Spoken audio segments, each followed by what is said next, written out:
Hello అండి, welcome back to my channel. ఈరోజు recipe కరివేపాకు రైస్ అండి. హెల్త్కి చాలా మంచిది, కంటికి కూడా చాలా మంచిదండి. దీని ప్రిపరేషన్ అంటే ఇప్పుడు చూసేద్దాం. లంచ్ బాక్స్ కోసం నేను ఇవాళ ప్రిపేర్ చేశాను. స్టవ్ వెలిగించుకొని బాణలి పెట్టుకొని వేడైన తర్వాత పల్లీలు, పచ్చిశనగపప్పు, ఉద్దిపప్పు వేసుకొని వేయించుకోవాలి. ఇందులోకి కాస్త జీలకర్ర ఒక స్పూన్ వేసాను, అలాగే కొద్దిగా మిరియాలు కూడా వేసుకొని వేయించుకోవాలి. ఇవన్నీ బాగా పచ్చి వాసన మంచి అరోమా వస్తుందండి ఇవి వేగినప్పుడు. అప్పుడు ఒక ప్లేట్లోకి తీసేసుకోవాలి. మళ్ళీ కడాయి పెట్టుకొని ఇందులోకి ఎండుమిర్చి వేసుకొని వేయించుకోవాలి. మీరు వీలైతే వాటితో పాటు కూడా వేయించుకోవచ్చు. సపరేట్గా వేయించుకుంటే కొంచెం బాగా రోస్ట్ అవుతాయని చేశాను.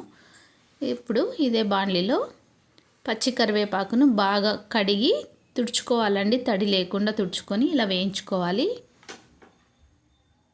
కొద్దిగా ఆయిల్ వేసుకొని రోస్ట్ చేసుకోవాలి.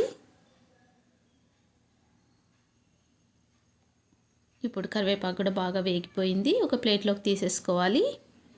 ఇప్పుడు వీటన్నిటిని 1 బై 1 మిక్సీకి వేసుకోవాలి. ఫస్ట్ అయితే మనం పప్పులన్నీ కూడా మిక్సీకి వేసుకోవాలండి.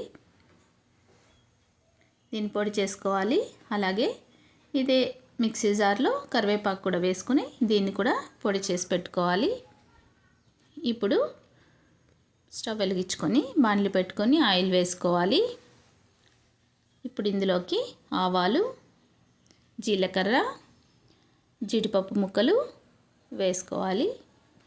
కొద్దిగా కరివేపాకు కూడా యాడ్ చేసుకొని వీటన్నిటిని బాగా వేయించుకోవాలి. ఇప్పుడు మనం ముందుగా గ్రైండ్ చేసి పెట్టుకున్న కరివేపాకును వేసేసుకోవాలి. కొద్దిగా పసుపు వేసుకొని కొద్దిసేపు వేయించుకోవాలి. ఎక్కువసేపు ఏం వేగనవసరం లేదండి, ఎందుకంటే మనం ఆల్రెడీ కరివేపాకును వేయించుకున్నాం కాబట్టి. కొద్దిగా షుగర్ యాడ్ చేసుకోవాలి. ఇదంతా కూడా బాగా మిక్స్ చేసుకొని రైస్ వేసుకోవాలి.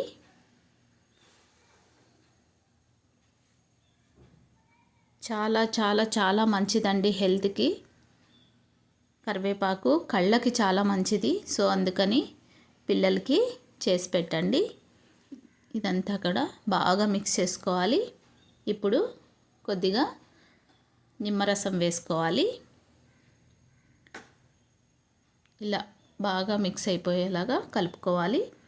చివరిగా కొద్దిగా సాల్ట్ వేసుకొని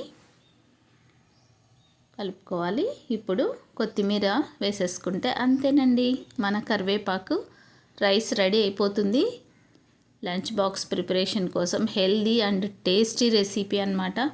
ఖచ్చితంగా ట్రై చేయండి. చాలా చాలా బాగుంటుంది. ఈ ప్రాసెస్లో చేసుకోండి. ఒక్కొక్కరు ఒక్కొక్క పద్ధతిలో చేస్తారు కదా. నా మెథడ్ అయితే ఇదండి, చాలా బాగుంటుంది. ట్రై చేయండి. Please like, share and subscribe. Thank you.